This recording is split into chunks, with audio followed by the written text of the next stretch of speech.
Et pour ouvrir le flash de ce lundi 9 mars, on va prendre des nouvelles d'une Roubaisienne qui avait déjà fait l'objet d'un reportage sur Grand Lille TV. Il y a presque 6 mois, c'était fin août. À l'époque, le logement de Sonia était parti en fumée. Suite à ce sinistre, la locataire s'était retrouvée sans appartement avec ses 4 enfants. Elle avait alors demandé de l'aide à la mairie de Roubaix pour trouver une solution de relogement. Dans l'urgence, Sonia s'était installée ici dans ce foyer pour personnes âgées avec ses enfants dans un T2, une situation qui dure aujourd'hui pour cette mère de famille divorcée et sans emploi. Désespérée et à court de solutions, Sonia a d'ailleurs décidé d'entamer une grève de la faim. Objectif, de nouveau alerter les services de la mairie de Roubaix. Xavier Silly et Fanny Bourdillon l'ont rencontré. Aujourd'hui, je commence une grève de la faim. Je connais les incidents par rapport à mes pathologies cardiaques déjà. Je sais qu'il y a beaucoup de gens qui diront que je dois penser à mes enfants, mais je le fais pour mes enfants, parce que si j'étais seule et qu'on m'offrirait une place en foyer AFR, femme toute seule, ben, j'irais. Ça, j'ai une responsabilité et je prends la responsabilité. Quand j'ai eu mes enfants, j'ai décidé de m'en occuper. Alors je vais m'en occuper jusqu'au bout. Je préfère qu'ils aient une mère digne, même si elle a des gros problèmes de santé, même si elle en meurt, qu'une mère indigne et qui se laisse marcher sur les pieds. Allez, dans le reste de l'actualité de la métropole lilloise, rouler à vélo, bientôt peut-être de l'histoire ancienne, direction Lambersart, où ce matin, l'entreprise Segway a dévoilé ses toutes dernières innovations en matière de déplacement. 2 grandes nouveautés avec un gyropode à 2 roues et un autre à 3 roues, prochainement utilisés par les forces de l'ordre. Pour la police, ces nouveaux moyens de déplacement vont permettre une plus grande rapidité d'intervention dans des endroits parfois difficiles d'accès. Thibaut Paqui a testé pour nous ces nouveaux Segway dont 20 modèles ont déjà été achetés par les services de police. Le SE3, il a été créé, si vous voulez, pour répondre à une demande de la part des entreprises logistiques, sécurité et bien sûr collectivités, donc la police municipale, qui est notre cible pour ces machines-là. Segway est habitué aux 2 roues. Alors pourquoi le 3 roues? C'est simplement pour répondre à une vraie demande des clients.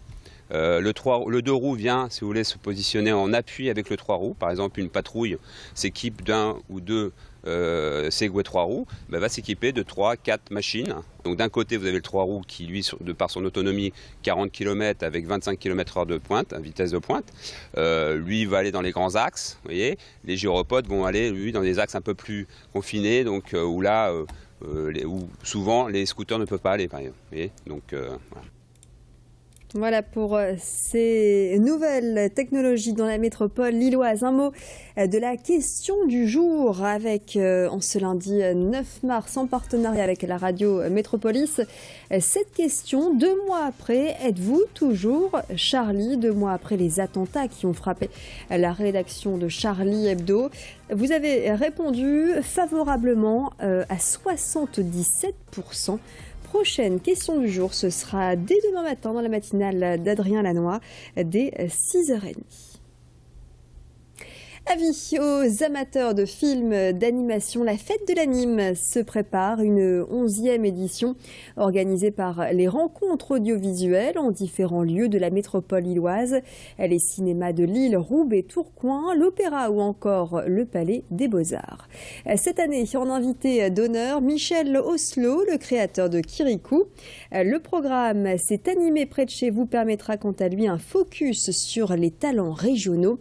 Et puis la fête de l'anime vous réserve de nombreux courts et longs métrages d'animation comme le très attendu Shaun le mouton, dernier film des créateurs de Wallace et Gromit et de Chicken Run. Explication complémentaire au micro de Fanny Bourdillon.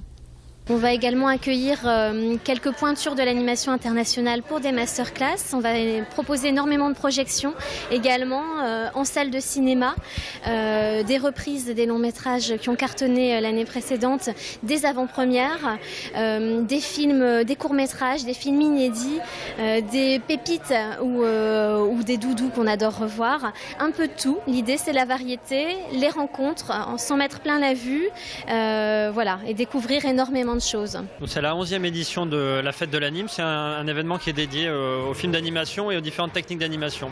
Donc l'idée, c'est de montrer toutes les formes artistiques, du court, du long, du vidéo mapping, de la pub, du clip. Enfin, comment c'est utilisé aujourd'hui, que c'est pas que l'animation pour enfants telle qu'on la connaît le plus souvent. Et c'est aussi de s'adresser à tous les publics. Donc on a des contenus qui vont s'adresser à la famille jusqu'à des actions vers les professionnels. Et oui, les films d'animation qui ne sont pas destinés qu'aux enfants. Effectivement, la fête de l'anime se déroulera, notez bien, du 27 au 29 mars. Le détail de cette programmation et des grands rendez-vous sur www.fête-anime.com.